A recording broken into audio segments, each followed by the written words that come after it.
장동혁 대표가 굉장히 야심이 큰 분입니다. 제가 이분한테 처음에 국회의원 됐을 때 제가 공천 줬었거든요. 주변에다가 이 장동혁이라는 분이 그때 대전에서 정치를 하고 있었어요. 네. 장동혁 위원장, 당협위원장이 충남의 서천 보령에 이제 공천을 신청했는데 이분이 어떤 분입니까? 그랬더니만은 충청도에서는 몇 안 되는 용꿈 꾸는 분일걸요? 라고 누가 답했습니다. 어제는 사실 정말 우연이었습니다.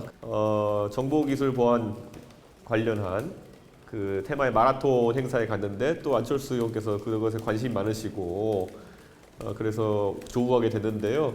관심사가 비슷하다 보니까 만날 기회가 많아지는 게 맞는 것 같습니다. 안철수 의원과 대화의 폭을 좀 넓히려고 합니다. 정치 전반에 대해서도 이야기할 수 있는 저면을 넓힐 수 있다. 전 그렇게 생각하고 있습니다. 네, 이준석 개혁신당 대표와 함께 여러 가지 이야기 나눠보도록 하겠습니다. 어서 오십시오. 네, 안녕하세요. 예. 저희가 영상으로 하나를 준비한 게 이제 안철수 의원 관련 얘기인데 요즘 안철수 의원과 보도가 많이 나와요. 뭐 제가 말한 것처럼 과학기술 이런 쪽으로 저희 관심사가 비슷하고 그러다 보니까 뭐 가는 행사에서 또 조우하는 경우가 많은 것 같습니다. 아니 왜 그러냐면 과거에 안 의원과 사이가 안 좋은 걸로 일반적으로 알고 있었잖아요. 예전에 이제 돌아가신 노회찬 의원님께서 하신 말씀 중에 제가 항상 좀 의미 있게 받아들이는 거는 한국과 일본이 평소에 사이가 나쁘더라도 외계인이 쳐들어오면 같이 싸워야 되는 거 아니냐 그 얘기를 하셨거든요. 지금은 대한민국 정치권에서 적어도 이 계엄 국면이라는 비상식적인 국면 속에서 이 보수진영 인사 중에서 중요한 포인트마다 그래도 국민들이 바라는 선택, 올바른 선택을 했던 정치인들이 그렇게 많지 않습니다.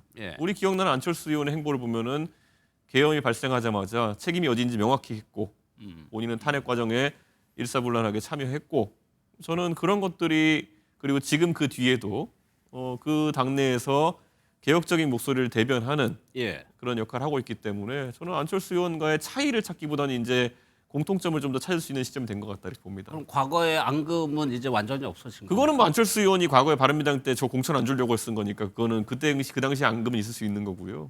근데 그거는 이제 뭐 횟수로도 7년 된 얘긴데요, 뭐. 그러면 외계인이라고 지칭되는 거 대충 알겠어요. 그럼 함께 싸운다 부분.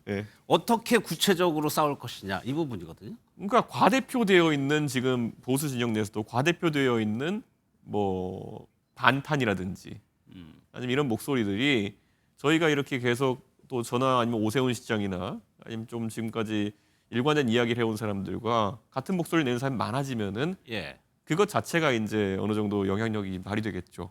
그래서 저희는 우선 그걸 기대하고 있고요. 근데 그 다음에 정치적인 행동을 같이 한다? 이런 건 저희들 사이에서 얘기해보거나 이러지는 않았습니다. 다만 비슷한 얘기를 하고 좋은 얘기를 할 때는 서로 응원해주고 이런 단계 정도로 보시면 됩니다. 일단은 지금 그런 수준에서는 뜻을 모으는 단계라고 봐야 되는 건가요? 그렇죠. 그리고 저는 지금 어쨌든 계엄 정국 이후에 올 연말까지는 사정 정국에 해당하는 특검 정국이 이어질 것으로 보이거든요. 그러면 사실 그 외의 움직임 같은 게 좀 제한되는 상황이기 때문에 지금은 어느 정도의 그런 교감을 통해 움직이는 단계이다 이렇게 볼 수 있을 것 같습니다. 그러면은 연말까지는 그런 단계라고 하면 연말이 사정 뭐 표현하신 대로 사정 정국이 좀 지나고 나면은 지방선거가 있는 거니까 그 이외의 보관도 지금 이 대표는 가지고 계시죠. 저는 뭐 개혁신당의 당대표로서 개혁신당의 많은 후보들이 출마하고 그리고 당선되길 바라는 마음에서 저는 일관되게 움직일 것이고요. 다만 그 과정 속에서 전술적인 움직임들이 있을 수 있습니다.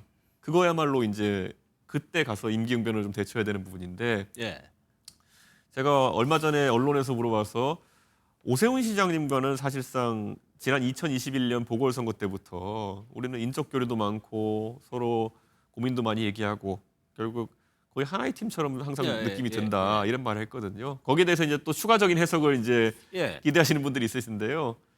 실제로 오세훈 시장이 저에 대해서 하시는 말씀이나 제가 오세훈 시장한테 드리는 말씀이 저희는 선의를 기반으로 항상 얘기하기 때문에 오해가 없습니다. 그래가지고 저는 폭넓고 뭐든지 얘기할 수 있다 이렇게 말씀드립니다. 그러니까 이 대표께서 앞서 정치적 행동이라는 표현을 쓰셨는데 선거를 앞둔 정치적 행동은 여러 가지로 뭐 생각해 볼 수 있단 말이에요. 그리고 오세훈 시장은 광역단체장이고 그렇다면 오세훈 시장도 정치도 거래 하나니까 받는 게 있고 주는 게 있고 이 대표도 똑같은 상황일 텐데. 뭐 생각하는 게 조금씩은 다를 겁니다. 오세훈 시장님 이미 공개적으로 뭐 개혁신당과 국민의힘 합당해야 되는 거 아니냐라는 취지로 말씀하신 바가 있고요. 근데 거기에서 저는 그건 저랑 생각이 좀 다르다. 저는 개혁신당은 선명한 그런 개혁적 색채와 그리고 또 정치를 하고 싶어하는 신인들과 또 새로운 세대를 위한 플랫폼이 되어야 된다라는 얘기를 하고 있고요. 예. 그래서 강론에서는 이견이 계속 나올 수도 있습니다. 그거는 지금 뭐 논하거나 할 아직 저희가 문제는 그렇게 아니라는 말씀이죠. 앉아서 그거에 관한 구체적인 얘기를 한 바가 없어서 저희가 말을 못 하는 거고요. 그러면 지금까지 네. 이제 이 대표께서 만나신 안철수 의원, 오세훈 시장과는 네. 어느 정도 큰 틀에서 뜻은 같이 모아지고 있는 건가요? 저희가 정작 이제 가서 정치 얘기는 잘 안 합니다. 예. 근데 뭐 하여튼간 공통점을 찾아가는 노력은 항상 있어 왔다. 예. 그러면서 아까 함께 싸운다는 얘기를 하시면서 이제 계엄과 탄핵에 대응하다 안철수 의원 설명하실 때요. 그 중에 대표적인 인물이 또 한동훈 전 대표. 네. 네. 한 전 대표까지도 만날 생각이. 한동훈 전 대표는 지금까지 정치하면서 아마 본인의 입으로 개혁신당 4글자나 이준석 3글자를 얘기한 적이 없을 겁니다. 예. 의도적으로 이제 예. 저희를 이제 무시하는 행보를 해왔거든요. 그래서 저희도 그거에 대해 가지고는 그냥 저희도 한동훈 전 대표의 행보에 대해서는 저희도 신경 안 쓰고 있습니다. 네, 그렇기 때문에 한동훈 전 대표는 지금 뭐 장동혁 대표의 취임 이후에 지금 있는 국민의힘에서 좀 곤란한 상황에 처할 걸로 보여집니다. 예. 실제로 그런 것 같기도 하고요. 그런데 예. 예를 들어서 장동혁 대표가 가장 최근에 대표적으로 얘기하는 것이 방송에 출연하는 패널들 중에서 당의 입장과 다른 얘기를 하는 분들이 너무 많다는 취지로 얘기하시는데 사실 저는 약간 이해 안 가는 게 한동훈계 패널들이 주 타격 방향 중에 하나가 이준석입니다. 그러니까 저는 그것도 이해가 가지 않아요. 그러니까. 예. 네. 그러니까 저는 그래서 저희도 약간 왜 그러나 도대체 저분들은 어디와 공통점을 찾으려고 하고 어디와 차이점을 벌리려고 하느냐. 결국엔 국민의힘의 주류 세력과도 차이를 두려고 하고 그다음에 개혁신당과도 거의 강한 거리감을 두려고 하고 그들이 선택한 길이기 때문에 존중을 하지만은 무엇을 하겠다는 것인지 저희가 파악이 안 되기 때문에 뭐 그분들에게 접촉도 안 하고 있습니다. 그러면 일단 이준석 대표께서 보시고 있는 거는 지금 강경 보수가 주류가 돼 있는 상황에서 개혁 보수라고 표현해도 되나요? 저희는 그렇게 해야 될 것 같습니다. 그 개혁 보수의 세력 파이를 더 키우는 게 지금 시점에서 가장 중요하다고 보십니까? 그렇죠. 그리고 뭐 결국에는 지금 기성 정당에서 그것이 국민의힘이든 민주당이든 어떤 정당에서든 정치 신인이 설 만한 공간은 계속 줄어들고 있습니다. 예. 그리고 당연히 대한민국의 정치가 일신하려고 그러면은 새로운 인재들이 많이 유입되고 그에 따라 가지고 새로운 정치 문화가 자리 잡아야 되는데 이번에 그래서 개혁신당이 앞으로 지방선거를 준비하면서 그분들이 의지와 실력이 있음에도 와서 정치권의 문화 속에 소모되지 않게 하는 게 제 목적입니다. 저만 해도 보십시오. 제가 박근혜 대통령이 정치에 불러들인 게 2012년입니다. 지금 2025년인데 13년 가까이 제가 거의 생존 투쟁하면서 여기까지 온 거거든요. 그래서 제가 뭐 당대표도 하고 그리고 국회의원도 하고 이렇게 하지만은 제가 이렇게 하고 있는 데는 제가 1위면은 99명 정도의 저와 비등비등한 실력을 가졌으면서도 그 안에서 기성세대에 억눌려 가지고 아주 그 빛을 보지 못한 좋은 인재들이 있거든요. 일례로 방금 전에 제 앞에 방송하고 간 우리 윤주진 비서관 같은 경우에도 말 잘하지 글 잘 쓰지. 그런데 항상 여의도 공간에서는 공간을 안 내주는 사람들이 많았거든요. 그러니까 방송 와서 이렇게 빛을 보곤 하지만 이런 사람들이 또 정치를 하러 가려고 그러면은 완전 새로운 플랫폼이 필요할 수 있다. 그렇게 생각합니다. 원래 맛있는 걸 먹으려면은 장을 비워야 되거든요. 우리가 좋은 식당 가기 전에 뷔페 식당 이런 가기 전에 그 전날 좀 비우지 않습니까? 정치권도 이제 젊은 세대의 새로운 어떤 정치 문화를 받아들이려면은 다가오는 지방선거 좀 비우는 과정이 필요할 수 있다. 그럼 결국에는 이 대표 생각은 그 개혁신당의 지붕 아래 이런 인사들까지 다 모아서 지방선거를 치르는 게 최종적인 목표인가요? 개혁신당이 그 안에서 플랫폼이 되겠지만은 반대로 개혁신당만으로 안 된다는 것도 저희는 알고 있습니다. 그러니까 더 큰 집을, 더 넓은 집을 그리고 아까 제가 말했듯이 안철수 의원과의 관계에서도 오세훈 시장과의 관계에서도 저도 이제 나이 40이 되고 나니까 차이점보다는 공통점을 좀 찾는 정치를 하게 되더라고요. 그래서 공통점을 많이 찾아 나가고 있습니다. 그것이 대선 과정을 겪으면서 그런 게 좀 생겼을까요, 이준석 대표에게도? 그냥 나이 40대니까 호르몬 변화가 좀 있는 것 같습니다. 나이 때문에요? 근데 하여튼 전반적으로 지금 민주당도 그 민주진보 진영 내에서 굉장히 좁아지고 있다는 생각을 좀 하거든요. 의석수는 많아졌지만은 예. 이념적 스펙트럼은 어느 때보다 좁아지고 있다는 생각이 듭니다. 특히 오늘 정청래 대표께서 하신 그 교수단체 대표 연설을 제가 앞자리에서 봤는데요. 저것보단 품이 넓게 발언하실 수 있을 텐데 그 자리에서 예를 들어 상대 정당을 해산시킬 수 있다든지 예. 아니면 뭐 특별재판부에 특검을 해서 비상상태를 계속 끌고 나가겠다든지 예. 이런 말은요. 흡사 그분들이 20대나 아니면 30대 때 그들이 너무 싫어가지고 투쟁의 대상으로 삼았던 예. 비상 상황을 즐기고 그걸 통해 절대 권력을 유지하려고 했던 사람들의 모습과 뭐가 다른가라는 생각을 제가 하게 됐습니다. 원래 우리가 80년대, 70년대 보면은 매번 북한의 위협이다. 아니면 지금은 경제 발전을 위해서 이 체제를 굳건히 유지해야 된다 하면서 그런 철권 행보를 정당화했던 것이 바로 유신 독재와 그 이후의 식인군부 독재 아니겠습니까? 저는 시대는 바뀌고 형식은 좀 바뀌었지만은 오늘 정청래 대표는 굉장히 저한테 그런 오마주를 데자뷰를 안기는 그런 느낌이었습니다. 그러면 이렇게 봐도 되는 겁니까? 여당도 더 왼쪽으로 가고 지금 야당 제1야당 국민의힘도 더 오른쪽으로 가면 이 가운데 공간이 넓어진다? 이번에 조국 전 대표가 감옥에서 네. 나오셔가지고 이상하게 드라이브를 걸었던 것이 갑자기 뭐 2030은 예, 구구화되고 있다 뭐 이런 거잖아요. 예전에 진중권 교수가 방송에서 재미있는 말씀 한번 하셨는데요. 내가 극우냐 아니냐를 따지는 것은 내 오른쪽에 아무도 없으면 극우입니다. 내가 맨 오른쪽에 있다는 거거든요. 자, 그럼 조국 전 대표에게 제가 드리고 싶은 말씀은 뭐냐면요. 젊은 세대가 뭐 본인을 왜 싫어하는지는 아마 아실 거라 생각하고 예. 불공정의 화신처럼 본인이 돼버렸으니까. 근데 그 사람들 타박한 데 있어가지고 저 2030이 극우다.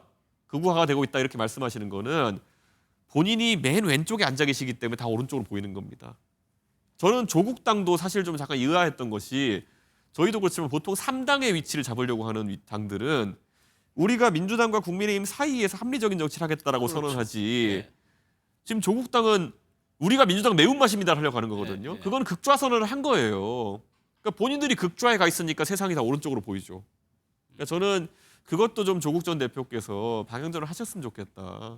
예, 이게 흡사 과거 정의당이 가졌던 매운맛 민주당 버전을 지금 하시려고 그러니까 강성 지지자들의 소구하시려다 보니까 2030의 젊은 지금 정말 합리적으로 판단하고 그리고 또 본인들의 삶에 고민이 많은 사람들한테 니네 극우야 뭐 이렇게 해버리는 상황이 나오게 된 거거든요. 예. 예, 좀 안타깝습니다. 그건.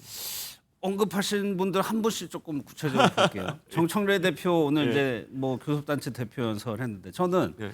이준석 대표께서 당정 관계를 예. 실제로 해보셨고 문제가 있었고 예, 예. 그래서 닭을 나가기도 했고 정청래 대표 최근에 보면 어제 대통령실에서 그 얘기를 듣고 와서 오늘 이런 얘기한 거를 어떻게 좀 해석하세요?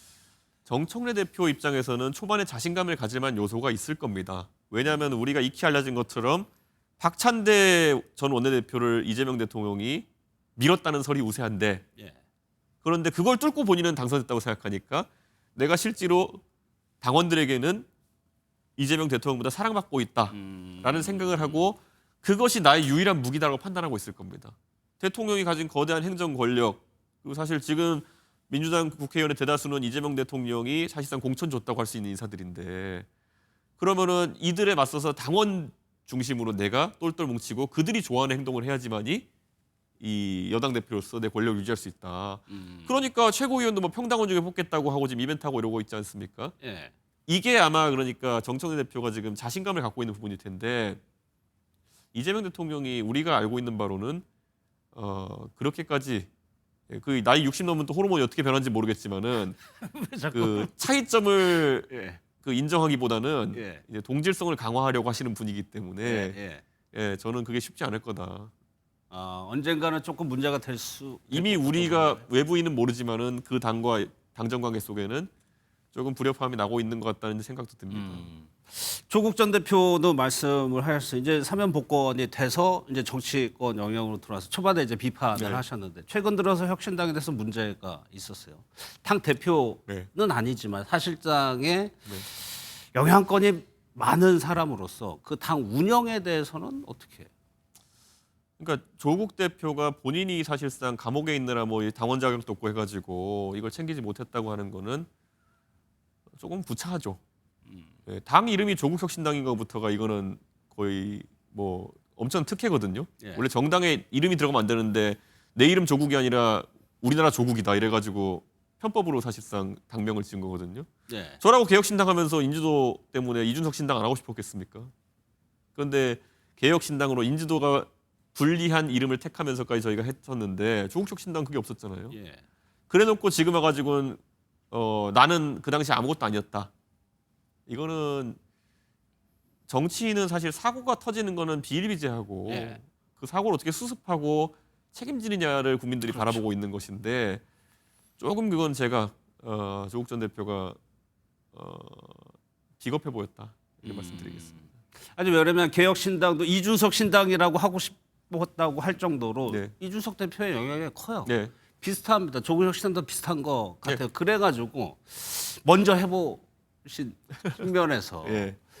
뭐 조언이라고까지는 없지만 네. 어떻게 좀 앞으로 저는 조국 전 대표 입장에서 큰 줄기는 결국 아까 말했던 것처럼 그 민주당보다 매운맛의 정의당으로 할 것이냐, 예. 아니면 합리적인 그 국민의힘과 민주당 사이에서 합리적인 역할을 할 것이냐, 가운데로 나올 이 것이냐. 갈림길이 필요한 거거든요. 그러니까 지금 조국 전 대표는 매운맛을 하려고 지금 하니까 어쩌면 민주당의 강성 지지층과 조금 같은 영역을 두고 다툼할 수 있는 겁니다. 그게 아마 조국 전 대표에겐 굉장히 그러니까 이런 거잖아요. 국민의힘을 없애야겠다. 예. 그러면은 국민의힘이 가장 두려워하는 거는요. 국민의힘의 지형마저도 잠식할 수 있는 합리성을 가진 하지만 민주당이 아닌 세력이 나타나가지고 거기 잠식하는 게 제일 무서운 거예요. 국민의힘은 살면서 진보당이나 정의당한테 위협을 느껴본 적이 한 번도 없습니다. 예. 진보당이나 정의당이 얼마나 세게 국민의힘을 깐다고 해도 미동도 안 합니다. 국민의힘 지지층이나 거기 왜냐면 여기는 너무 왼쪽으로 가 있기 때문에. 근데 조국혁신당이 지금 말로는 국민의힘을 2030년까지 없애겠다 뭐 이런 얘기를 하면서 민주당의 왼쪽을 잠식하고 있는 거거든요. 예. 그거 민주당이 보기엔 얼마나 고깝겠습니까? 강성 지지층한테 우리는 적이야 적이야 하지만 사실 갉아먹으려고 하는 거는 민주당의 강성 지지층. 그리고 지방선거 되면 호남으로 싸우려고 할 것이고. 그렇기 때문에 그 엉거주춤한 포지션 때문에 이번 사태에서 민주당이 약간은 수수방관하는 자세로 불구경하고 있었던 겁니다. 알겠습니다. 장동혁 대표 얘기. 네. 비교적 장동혁 대표에 대해서는 좀 긍정적인 평가를 하고 있는 건 맞죠? 일각에서 이제 선거 과정에 있었던 장동혁 대표의 좀 강성 오른쪽 예. 발언들 때문에 그렇게 가지 않을까라는 생각을 하는데 저는 거기에 제가 그냥 평론가적인 관점에서 얘기한 거예요. 예. 장동혁 대표도 똑똑한 분이고 상식 있는 사람이면 가운데로 온다. 음. 예. 그렇기 때문에 실제로 그렇게 지금 하려는 행보를 좀 보이고 있는 거고 사실 어제 이재명 대통령과의 그런 회담에서 많은 분들이 강한 충돌을 할 것이라는 예상도 있었지만은 그러지 않았거든요. 그랬죠. 그러니까 그런 것들이 정치한 사람들은 그게 오히려 자연스러운 예. 그런 예. 결과가 되는 거겠죠. 근데 장동혁 대표가 가운데로 온다는 거는 지금 이준석 대표가 하려는 거하고 중첩되는 부분이 생기는 거잖아요. 가운데도 해본 사람이 잘합니다. 예. 하겠다는 의지와 또 예. 잘할 수 있는 건 다르기 때문에 아니 예전에 그런 얘기들은 장동혁 대표가 정계에 입문했을 때 네. 이준석 대표가 당 대표였나요? 제가 이제 보궐선거 나오셨을 때 공천을 드렸죠. 예. 예, 그때 뭐 워낙 본인이 경쟁력이 있으니까 공천 줘야 된다는 여론이 우세했긴 했지만은 뭐 장동혁 대표가 사실 정치 입문한 지 한 3, 4년 만에 지금 대표 자리에 올라온 거는 그것 때문에 기대감을 가지는 사람들이 꽤 있는 거죠. 정치에서 이제 사람들이 한 10년 이렇게 정치하고 이런 사람들은 그 과정의 쓴맛을 보면서 이제 많이 이제 예. 그 심리적으로 망가진 사람들이 많거든요. 원수도 생기고 뭐 이런 게 많은데 장동혁 대표는 좀 그런 게 덜하지 않을까 그런 기대를 하는 게 있는데 예. 한동훈 전 대표랑은 극복이 안 될 것 같습니다 보니까. 아 극복이 안 된다는 건 무슨 얘기예요? 뭐 들리는 거 되게 싫어하던데요. 아니 장동혁 대표도 일각에서는 이제 대권을 네. 하면은 결국에는 이준석 대표하고 경쟁자가 보수에서 경쟁자가 될 수 있는 거죠. 그러니까 이게 원래 그 예전에 보면요, 그 국민의힘의 대표가 되면은 그 사람이 김무성 대표든 황교안 대표든 누구든지 간에 15에서 한 20 사이에 그 자동 대권 지지율이 좀 나오는 경향이 있습니다. 아마 장동현 대표도 그 정도 나오지 않을까 초반에. 이게 약간 옛날에 KBS 시청률이라고 그냥 기본으로 네, KBS는 네. 저녁 뉴스가 뭐 7%씩 나오고 이러던 시절이 있었잖아요. 그거 비슷한 거거든요. 근데 그러니까 그거를 한동훈 전 대표도 얼마 전까지 누렸죠. 근데 그게 사라지고 난 다음에 뭘 누리느냐. 그게 이제 팀 성적이 아니라 개인 성적표거든요, 이제. 그러니까 그런 것들이 이제 아마 주목을 좀 받을 겁니다.